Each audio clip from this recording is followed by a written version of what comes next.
उत्तर प्रदेश के एक छोटे से गांव में एक पीपल का पेड़ है जिसके नीचे रात में कोई नहीं जाता। कहते हैं वहां एक आत्मा है जो अपने बच्चे को ढूंढ रही है।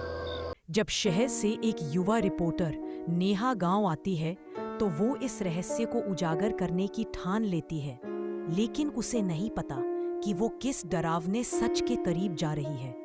नेहा ट्रेन से उतरती है। सामने रमेश उसका इंतजार कर रहा है। नमस्ते मैडम, आप ही दिल्ली से आई नेहा जी है ना? हाँ, तुम रमेश हो? जी, आइए, गाड़ी तैयार है। नेहा और रमेश गाड़ी में बैठकर गांव की ओर निकल पड़ते हैं। नेहा अपना कैमरा बैग से निकालती है और गांव की ओर शूट करते हुए चल पड़ती है। रास्ते में कुछ ग्रामीण लोग उसे आश्चर्य और जिज्ञासा से घूरते रहते हैं। ये लोग ऐसे क्यों देख रहे हैं? नई चीज है ना कैमरा। फिर आप अकेली लड़की, यहाँ लोग कम ही आते हैं बाहर से। गांव में पहली रात नेहा को अजीब सी आवाजें आती हैं, जैसे कोई औरत रो रही हो।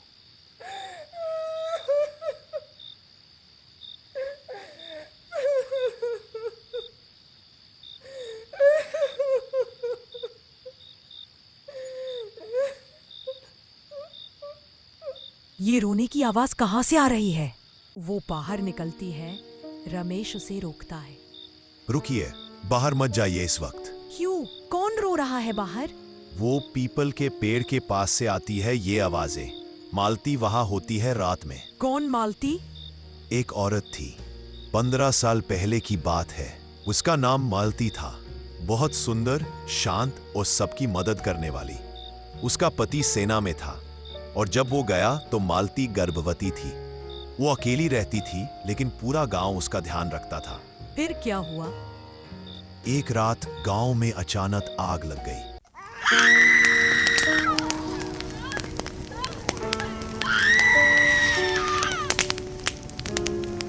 मालती का घर सबसे किनारे था, ठीक उस पीपल के पेड़ के पास।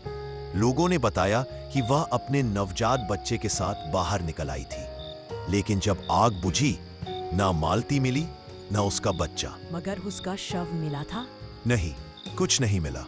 बस उसके बच्चे की छोटी चांदी की पायल मिली थी उस पीपल के पेड़ के नीचे। उसी रात से वहां अजीब अजीब चीजें होने लगी। जैसे? रात में औरत की चीखें, किसी के रोने की आवाजें, बच्चे के रोने की गूंज, और जो भी उस पेड़ के नीचे गया या तो वापस नहीं आया या पागल होकर लौटा। तो किसी ने कुछ किया नहीं? तांत्रिक पूजा पाठ? किया था पंडित गोविंद जी ने, मगर वो भी कहते हैं वो माँ है।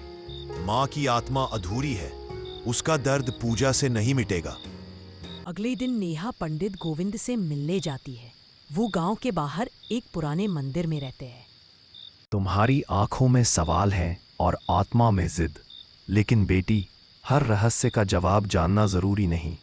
कुछ चीजें जानकर आत्मा जल जाती है। मुझे सच्चाई जाननी है पंडित जी। अगर वो आत्मा आज भी वहां है? सच जानने का मतलब है उसे जगाना। वो सोई है, अधूरी है, लेकिन शांत है।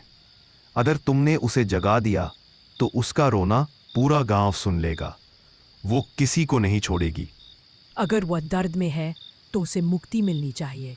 मैं बस उसी की मदद करना चाहती हूँ। तो जाओ, आज अमावस्या की रात है। अगर जाना ही है तो आज ही जाओ, लेकिन एक बात ध्यान रखना, जो भी देखो, अगर कोई आवाज दे तो जवाब मत देना। आधी रात का समय था, ठीक 12 बजे। नेहा अकेली ही पीपल के पेड़ की ओर बढ़ रही थी। चारों ओर सन्नाटा, बस हवा की सरसराहट और सूखे पत्तों की आवाज। अचानक उसने देखा, सफेद साड़ी में लिपटी एक औरत की परछाई पेड़ के नीचे खड़ी है।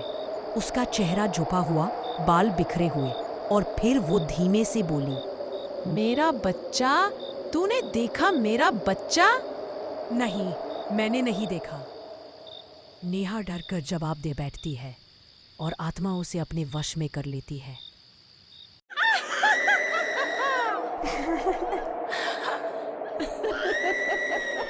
छोड़ो मुझे, छोड़ो! नीचे उतारो, मैं कह रही हूँ, छोड़ दो मुझे। मेरा बच्चा? तूने देखा मेरा बच्चा? अगली सुबह नेहा लापता हो जाती है। गांव में हड़कंप मच जाता है। रमेश बेचैन होकर उसे ढूंढने निकलता है। हर रास्ता, हर कोना छान मारता है। उसी दौरान पीपल के पेड़ के नीचे उसे कुछ चमकता हुआ दिखाई देता है। वो नजदीक जाता है। वो नेहा का कैमरा होता है। शाम को नेहा तालाब के किनारे दिखती है, बदली हुई, शांत लेकिन अजीब सी। रमेश उसी वक्त नेहा को घर ले आता है।